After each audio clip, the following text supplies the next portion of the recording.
সম্মানিত ভাইরা আমার আব্বাজানেরা, সর্বশেষ একটা পয়েন্ট তোমাদের সামনে বলে যায়, 6 চরিত্রের মানুষের থেকে আপনারা দূরে থাকবেন। কয় চরিত্র?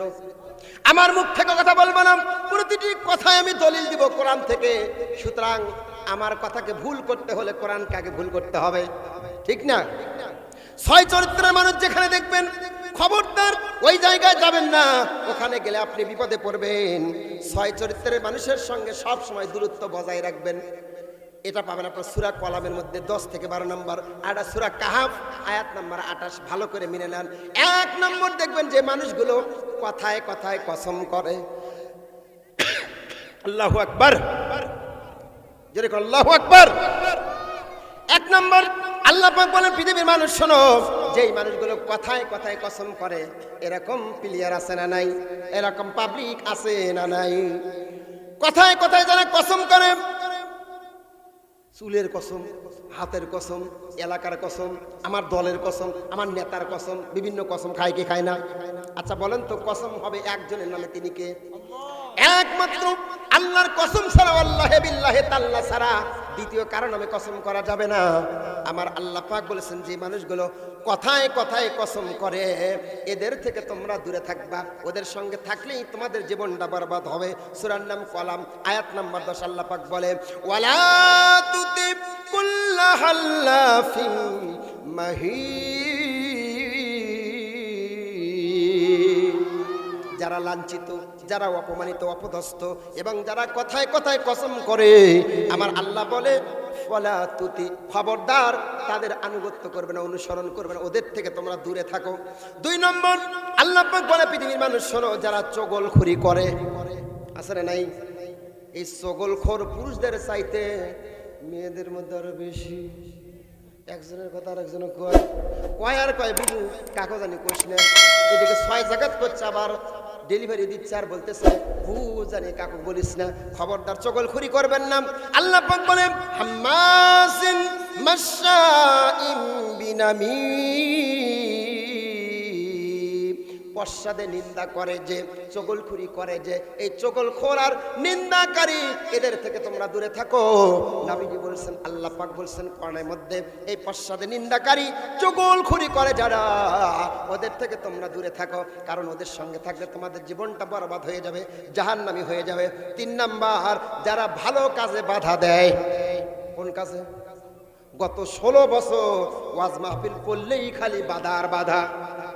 এ কথা বল লাগে, এই ওয়াজ মাহফিল করলে আবার পারমিশন লাগতো 17 জায়গায়। কয় জায়গায়? ওই দিকে পারমিশন দিছে, কিন্তু এলাকার সেন্টু নেতা মেম্বার, ওর পারমিশন ছাড়া ওয়াজ হয় নাই। আমার পোস্টারে নাম নাই, এই ওয়াজ ক্যান্সেল, ওর বাপের ওয়াজ। কথা বল লাগে। হ্যাঁ, নেক কাজে ইদানিংও কিন্তু বাধা শুরু হয়েছে। আমরা তাদেরকে সাবধান করব, কোরআনের হক কথাগুলো হবে। এই কথাগুলো বলতে গিয়ে যদি বাধা দাও, তোমাদের হাত দুমড়ে মুচড়ে ভেঙে ফেলবো। এটা কি আমার বাপের কথা করছি না আল্লাহর কথা? মুসলমান ভাইরে, আল্লাহ পাক বলে, যারা ভালো কাজে বাধা দেয়, ওদের কাছ থেকে দূরে থাকো। এখন চিন্তা করেন তো, আপনি কার কাছ থেকে দূরে থাকবেন? আল্লাহ পাক বলছেন, পৃথিবীর মানুষ শোনো, মান্না ইনলিল খৈরি মুতাদিন আসিম, যারা পাপী, যারা পাপ কাজ করে, সীমা লঙ্ঘনের কাজ করে, এই সীমা লঙ্ঘনকারী আর যারা পাপী, এই পাপী লোকদের নিকট থেকে দূরে থাকো। যারা ভালো কাজে বাধা দেয়, ভালো কাজ যারা করতে দেয় না, ওয়াজ মাহফিলে বাধা দেয়, ওয়াজ মাহফিল করতে দেয় না, আলেম ওলামাকে বাধা দেয়, আলেম ওলামাকে কষ্ট দেয়, আলেম ওলামাকে নির্যাতন করে, জেলখানায় ভর্তি করে, আলেম ওলামাকে অপমানিত করে, খবরদার খবরদার এদের সঙ্গে থাকবে না, ওদের কাছ থেকে তুমি দূরে থাকবা। আল্লাহ বলে, পৃথিবীর মানুষ শোনো, আমি বলার পরেও যারা ওদের কাছে যাবে, নিশ্চিত তাদের ধ্বংস নিজেরাই ডেকে নিয়ে আসবে। সুতরাং ধ্বংসতে যাবে না, ধ্বংসতে যাবে না, সফলতা হওয়ার জন্য ভালো মানুষের সঙ্গে থাকবে ইনশাআল্লাহ।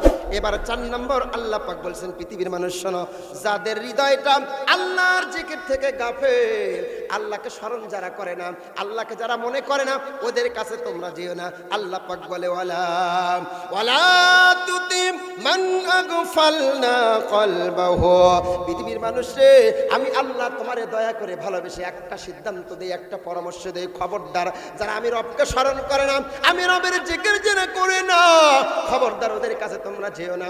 ভালো করে দেখেন তো আল্লাহর জিকির করে কারা বেশি? যারা বেশি বেশি আল্লাহকে জিকির করে, আল্লাহকে স্মরণ যারা করে মুসলমান, ওর কাছে যাও, ওর সঙ্গে থাকো। প্রতিটি মুহূর্তে যখনই সময় পাবো, সুযোগ পাবো, রাস্তায় ঘাটে হাটে বাজারে যখনই আমার সুযোগ হবে, সব সময় জিকির হবে কার? আরো জোরে বলেন কার? সবাই পড়ি লা ইলাহা লা ইলাহা ইল্লাল্লাহ সুবহানাল্লাহ আলহামদুলিল্লাহ লা ইলাহা ইল্লাল্লাহ লা ইলাহা ইল্লাল্লাহ মুহাম্মাদুর রাসূলুল্লাহ।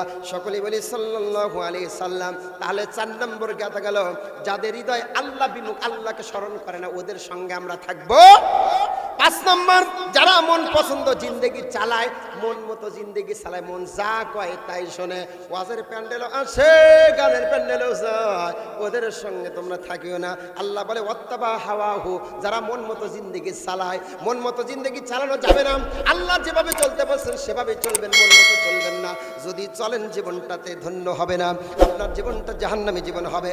6 নম্বর সংক্ষিপ্ত কথা মুসলমান ভাইরা রে, আল্লাহ পাক বলে পৃথিবীর মানুষ শোনো, যারা অবাধ্য এবং পাপাচারী, ওয়া কানা আমরুহু ফরতা, যেই মানুষগুলো আল্লাহকে মানে না, অবাধ্য চলে পাপ কাজ করে, যারা পাপী অবাধ্য, এই অবাধ্য আর পাপাচারী ব্যক্তিদের কাছ থেকে তোমরা দূরে থাকো। আল্লাহ কবুল করুক, বলেন আমিন। এবার সর্বশেষ ওয়াজ 5 মিনিট, খুব মনোযোগ দিয়ে আমার কথাগুলো শোনেন। 5 মিনিট ভাইরা আমার, বন্ধুরা আমার, সর্বশেষ কথা আমি আপনাদেরকে বলে যাই। আল্লাহ পাক রব্বুল আলামিন বলেছেন, পৃথিবীর মানুষ, আমি তোমার একটা জান্নাতের টিকিট দেব, বিনিময়ে তোমাকে 2টা জিনিস দিতে হবে। জোরে বলেন কয়টা? আরো জোরে বলেন কয়টা? আল্লাহ বলেন, ইন্নাল্লাহা আশতারা মিনাল মুমিনিনা আনফুসাহুম ওয়া আমওয়ালাহুম বিআন্না লাহুমুল জান্নাহ। আল্লাহ বলে জান্নাতের টিকিট দেব, বিনিময়ে তোমাকে 2টা জিনিস দিতে হবে, একটা হলো জান আর একটা হলো মাল। আল্লাহ বলে বান্দারে, আমার জান্নাতটা তোমার কাছে আমি বিক্রি করে দিয়েছি। ইমানদার মানুষদের কাছে আল্লাহ জান্নাতটা বিক্রি করে দিয়েছে। আল্লাহ বলে জান্নাত আমার নাম, জান্নাত তোমার, আর তোমার কাছে যে 2টা জিনিস আছে, ওই 2টা জিনিস হলো আমার। একটা হলো তোমার জান, আর একটা হলো তোমার সম্পদ, তোমার মাল, তোমার অর্থ করে। আল্লাহ বলে বান্দারে, আমারে যদি জান আর মাল দিতে পারো, আমি আল্লাহ তোমাকে জান্নাত দিয়ে দেব। মারহাবা। তাহলে জান আর মাল দিলে আল্লাহ জান্নাত দেয়। তাহলে এই 2টা জিনিস দিতে রাজি আছে কিনা? আজকে জান দেওয়ার দরকার নাই, আজকে কিছু মাল দেন।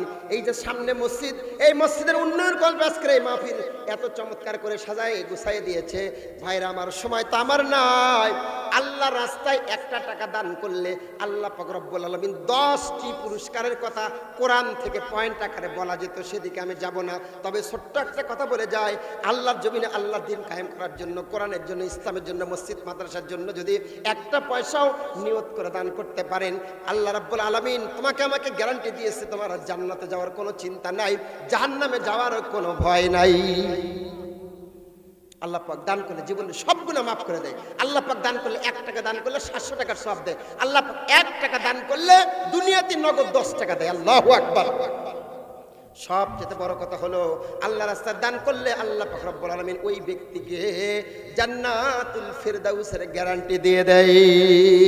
দিল খুলবে পরে ওরে, আগে খুলুক হাত, তোরা দে রে যাকাত, তোরা দে রে যাকাত, তোরা দে রে ওসর, তোরা দে রে যাকাত, তোরা দে রে ওসর। আল্লাহর একজন বান্দাকে দেখতে চাই, নগদ 1000 টাকা এই মাহফিল